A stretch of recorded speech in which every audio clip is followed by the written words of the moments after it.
பில்லி சுனி எல்லாம் வைக்கிறாங்களே சார். சரி, அது உண்மைதானா? வந்து பிடிக்கலாம் எப்படி பில்லி சுனி எல்லாம் வச்சிருக்காங்கன்னு சொல்றாங்க. சரி, அது போய் அஜித் பால் கிதாப்லாம் பாக்குறாங்க. அவங்க வந்து ஒரு தகட்லாம் எழுதி கொடுத்து அது வந்து கொதிக்க வச்சு குடிங்க.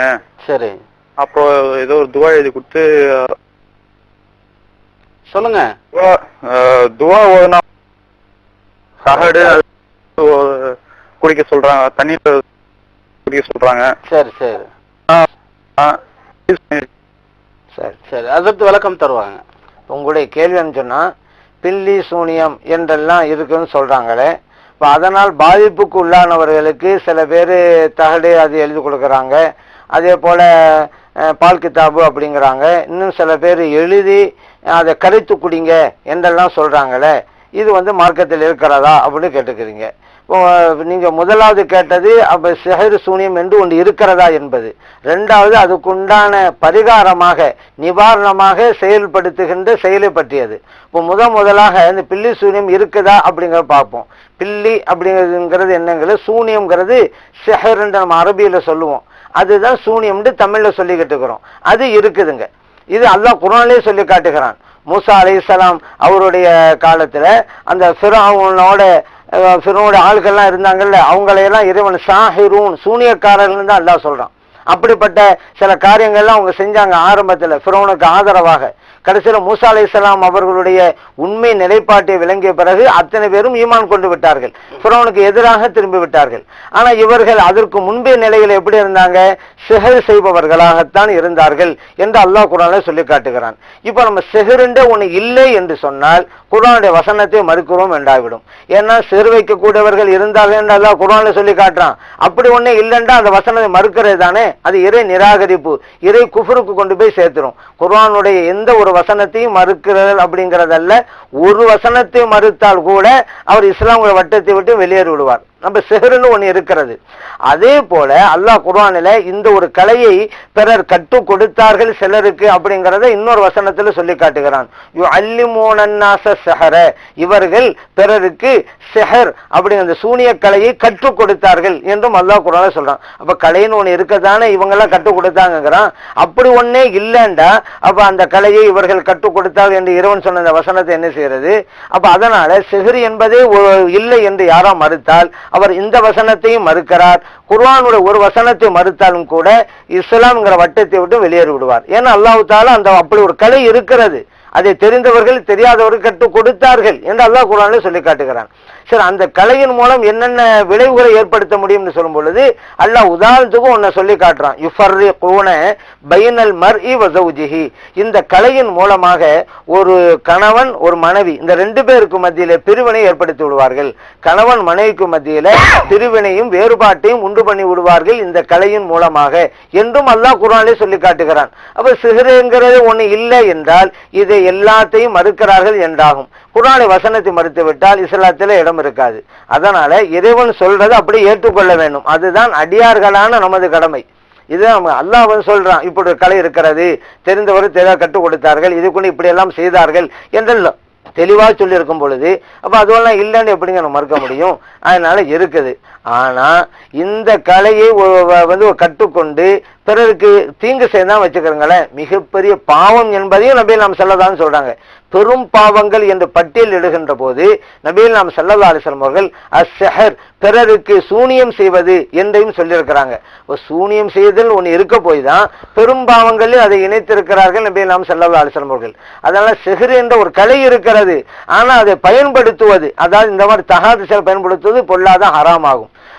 எல்லாமே அப்படித்தானே. உலகத்துல ஒரு கத்தி இருக்குது, கத்தி இருக்க வேண்டியதுதான், அதை தவறா பயன்படுத்தினா தான் குற்றம். பயன்படுத்துவதில் தான் ஒரு பொருளை, அது எதுவாக இருந்தாலும், ஊடக பொருளா இருந்தாலும் சரி, டிவி ரேடியோ எதா இருந்தாலும் சரி, நாம் உபயோகிக்கிற பொருளா இருந்தாலும் சரி, நாம் உபயோகிப்பதை வைத்து தான் சட்டம் இருக்கிறது. அப்ப சூனியக்கலை ஒன்று இருக்கிறது, அதை தவறான வழியில பயன்படுத்தக்கூடாது, மிகப்பெரிய பாவம் என்பதை நம்ம இந்த ஹதீஸ் மூலமா பார்க்கிறோம். அதே நேரத்துல இந்த ஒரு கலையை ஒரு கலையின் மூலம் ஒரு பாதிக்கப்படுகிறான்னு வைங்களேன், இதற்கு என்ன நிவாரணம் அடுத்து கேட்டீங்க, இந்த நிவாரணம் சம்பந்தமா கேட்டீங்க. அதற்கும் அல்லாஹ் தஆலா குர்ஆனில் இதுக்காக ஒரு 2 சூறாவே இறக்கி வச்சுட்டான். ஏன்னா நபிகள் நாயகம் ஸல்லல்லாஹு அலைஹி வஸல்லம் அவர்களும் கூட இந்த சூனியத்தால் பாதிக்கப்பட்டார்கள். அதிலிருந்து அவர்கள் விடுபடுவதற்காகத்தான் குல் அஊது பிரப்பில் ஃபலக், குல் அஊது பிரப்பின் நாஸ், இந்த 2 அத்தியாயங்களை அல்லாஹ் தஆலா இறக்கி வச்சான். இதை ஓதுனாங்க நபிகள் நாயகம் ஸல்லல்லாஹு அலைஹி வஸல்லம் அவர்கள். அந்த சிஹரின் தீங்கிலிருந்து விடுபடவும் செய்தார்கள். அதனால இன்றைக்கு யாராவது சிஹரினால் பாதிக்கப்பட்டிருந்தா அவர்கள் இந்த அத்தியாயங்களை ஓதலாம. அல்லாஹ் தஆலா தான் ஒவ்வொன்றுக்கும் தீர்வை தந்திருக்கும் போது இந்த அத்தியாயங்களை தந்திருக்கிறான். அதனால பிறரை நாடி போகணும் அவசியம் இல்லை. ஏன்னா பிறரை நாடி போகும் பொழுது உண்மையாக திக்ரு துஆக்களை எழுதி தந்து அதன் மூலமாக ஷிஃபா நிறைவேற்றக்கூடியவங்க இருக்கிறாங்க. அல்லது இந்த தொழிலேயே தவறாக பயன்படுத்தக்கூடியவங்க இருக்கிறாங்க. அவர் டியூட்டியே இதுதான். வர்ற கஸ்டமர்களை இல்லாத பொல்லாதையெல்லாம் சொல்லி ஒரு மிகைப்படுத்தி நிறைய ரூபாய் சம்பாதித்து இது ஒரு தொழிலாகவும் நடத்துகிறார்கள். இதுல யாரு நல்லவங்கன்னு தெரியல, யாரு கட்டவும் தெரியல. நல்லவங்களும் நல்ல செய்தவங்க இருக்கிறாங்க, அது ஒரு விஷயம். அவங்க காசுக்கு ஆசைப்பட மாட்டாங்க, பிறகு நல்லது செய்வதான். ஒரு ஆள் சூனியத்தால் பாதிக்கப்பட்டிருக்கிறாரு, அவருக்கு துஆக்களை கொண்டு சரி செய்வதுங்கிறது எவ்வளவு பெரிய நல்ல காரியம். அந்த நல்ல காரியத்தை அவங்க செய்யறாங்க. இப்படிப்பட்டவருக்கு உலக ஆசை இருக்காது. எது யதார்த்தமோ அது பல நடந்து கொள்வாங்க. ஆனா இன்னும் சில தொழில் நடத்தக்கூடியவர்கள் அதே ரூபாய் சம்பாதிச்சுக்கிட்டு இருக்கிறாங்க. அப்ப அதனால இதுல நல்லோர்கள் யார் அப்படின்னு அடையாளம் கண்டுதான் இந்த ட்ரீட்மெண்ட்டுக்கு போகணும். அதுக்காண்டி இந்த கலையை செய்யக்கூடியவர்கள் எல்லாம் சரியாக தான் இருக்கிறாங்கன்னு சொல்ல முடியாது. அடுத்ததாக இது திக்ரை கரைத்து குடிக்கிறாங்க. தகடுன்னு சொன்னீங்க. தகடுங்கிறது மார்க்கத்தில் இல்ல, தேவையே கிடையாதுங்க. ஏன்னா ஏற்கனவே சொன்ன மாதிரி தீர்வுங்கிற சொல்லி தரப்பட்டிருக்கு. குலவுது பிரபில் ஃபலக், குலவுது பிரபின் நாஸ், இதை ஓத வேண்டியதான். இது அல்லாம மற்ற துஆக்களும் இருக்கிறது. நபிகள் நாயகம் ஸல்லல்லாஹு அலைஹி வஸல்லம் அவர்கள் பல துஆக்களை நம்ம கற்று தந்திருக்கிறார்கள். தீங்கிலிருந்து, கண்ணீரிலிருந்து, பிறருடைய கஷ்டங்களிலிருந்து அதற்கு அழகான துஆக்கள் எல்லாம் இருக்கிறது. அபூ தாவூத், திர்மிதி போன்ற ஹதீஸ் கிதாபில் எல்லாம் பதிவு செய்யப்பட்டிருக்கிறது. அதுபோல் புகாரிலே கூட பதிவு செய்யப்பட்டிருக்கிறது ஓதி பார்த்தல்ங்கிறது. அதான் அந்த மாதிரி துஆக்களை கொண்டு நம்ம சிகிச்சை பெறலாம். அந்த துஆக்களை நம்ம எழுதி கட்டியும் போட்டுக் கொள்ளலாம். அதுக்கு அபூ தாவூத் பதிவு செய்யப்பட்டிருக்கு. நபிகள் நாயகம் ஸல்லல்லாஹு அலைஹி வஸல்லம் அவர்கள் இந்த திடுக்கிட்டு பயந்தால் உள்ள துஆவை அப்துல்லா இப்னு அம்ர் ரலியல்லாஹு அன்ஹு எழுதி தன்னுடைய குழந்தைக்கு கழுத்திலே கட்டி தொங்க போட்டார்கள். ஹதீஸ் இருக்கு அபூ தாவூதுல. இந்த மாதிரி துஆக்கள் அப்படி செஞ்சு கொள்ளலாம். அல்லது எழுதியும் கூட கரைத்து குடிக்கலாம். பொதுவாகவே அந்த தண்ணீரை நபிகள் நாயகம் ஸல்லல்லாஹு அலைஹி வஸல்லம் அவர்கள் அந்த நோயா யாரு அவங்ககிட்ட தண்ணி கொண்டு வரப்படும். அப்ப யாராவது நோயாப்பட்டுட்டாக்கா அப்ப ஸல்லல்லாஹு என்ன செய்வாங்க, அவருடைய கையை அந்த தண்ணீரில் முக்கி கொடுப்பாங்க. முஸ்லிமில பதிவு செய்யப்பட்டிருக்கிறது. அதே போல உம்மு சலமா ரலியல்லாஹு அன்ஹா நபிகள் நாயகம் ஸல்லல்லாஹு அலைஹி வஸல்லம் அவருடைய அருமை துணைவியார். நபிகள் நாயகம் ஸல்லல்லாஹு அலைஹி வஸல்லம் அவர்களுடைய திருமுடி ஷரீஃப் அவர்களிடம் இருந்தது. யாருக்கா நோய் ஏற்பட்டுட்டா அவர்களிடம் தண்ணீர் கொண்டு வரப்படும். இவர்கள் அந்த திருமுடி ஷரீஃப் எடுப்பாங்க, வெள்ளி டப்பால வச்சிருப்பாங்க, அதை எடுப்பாங்க, அந்த தண்ணீர்ல கலந்து குடிப்பாங்க, பிறருக்கு கொடுப்பாங்க. அந்த சம்பந்தப்பட்ட நோயாளர்கள் குடிப்பாங்க, ஷிஃபாம் பெறுவாங்க. இந்த ஹதீஸ் புகாரில பதிவு செய்யப்பட்டிருக்கு. அதே போல அஸ்மா ரலியல்லாஹு அன்ஹா, ஆயிஷா சித்திகா ரலியல்லாஹு அன்ஹா அவர்களுடைய சகோதரி, நபிகள் நாயகம் ஸல்லல்லாஹு அலைஹி வஸல்லம் அவருடைய ஜுப்பா அவர்களிடம் இருந்தது. அவர்களே சொல்றாங்க, நபிகள் நாயகம் ஸல்லல்லாஹு அலைஹி வஸல்லம் அவர்கள் அணிந்த ஜுப்பா எனது சகோதரி ஆயிஷா சித்திகா ரலியல்லாஹு அன்ஹா அவங்ககிட்ட இருந்துச்சு. அவங்க வஃபாத் ஆனதுக்கு பின்னால அந்த ஜுப்பா என்கிட்ட வந்துருச்சு. அந்த ஜுப்பாவை நான் யாராவது நோய்வாய்ப்பட்டிருந்தா தண்ணீரிலே கழுகு கொடுப்பேன். நகசிலுஹா லில் மர்லா அப்படிங்கிறாங்க. நோயாளிகளுக்கு தண்ணீரிலே கழுகு கொடுப்பார்கள் அந்த ஜுப்பாவை. அப்ப ஜுப்பா கழுவப்பட்ட தண்ணீரை அருந்துகின்ற போது அந்த வியாதியாக இருக்கக்கூடியவர்களுக்கு வியாதி போய் சுகம் கிடைக்கிறது.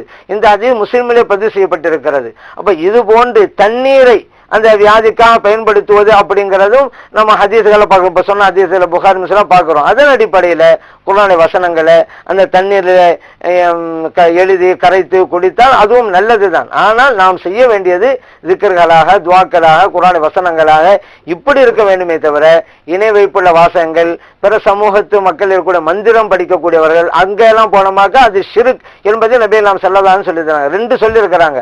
அது காய்த்து போறதா இருந்தாலும் ஓதி பார்க்கறது 2ஆ பிரிச்சுட்டாங்க. துஆக்கள் திக்ர்களா இருந்தா கூடும், அது பிறகு செய்வது நல்லது என்றே சொல்லி இருக்கிறாங்க. ஒருவருக்கு உதவி செஞ்சா நல்லதுதானே என்று இருக்கிறாங்க. அதே நேரத்தில் இணை வைப்புள்ள மந்திரம் உள்ள வாசமா இருந்தா, அதனாலதான் நம்ம பிற சமூகத்து மந்திரவாதிகள் போகக்கூடாது. அவர்கள் இணை வைப்புள்ள வாசகத்தை கூட சொல்வதற்கு வாய்ப்பு இருக்கிறது. அதனால அப்படி போகக்கூடாது. அதனால ஸல்லல்லாஹு அலைஹி வஸல்லம் 2ஆ பிரித்து இருக்கிறார்கள். இங்கேயும் அப்படித்தான். நாம் ஏதாவது சிறுநாள் பாதிக்கப்பட்டு விட்டா அதுக்கு தகுந்தவாறு உள்ள ஹஸரத்துமார்கள் போய் துஆக்களை பெறலாம். நாமும் குலவுது பிரப்பில் ஃபலக், குலவுது பிரப்பின் நாஸ் ஓதலாம். எந்த ஒரு கட்டத்திலும் இணை வைப்புள்ள மந்திரம் உள்ள அந்த வாசகங்களை கிட்ட நெருங்கவே கூடாது. அது ஷிர்கில் கொண்டு போய் விட்டுரும் என்பதையும் நாம் கருத்திலே கொள்ள வேண்டும்.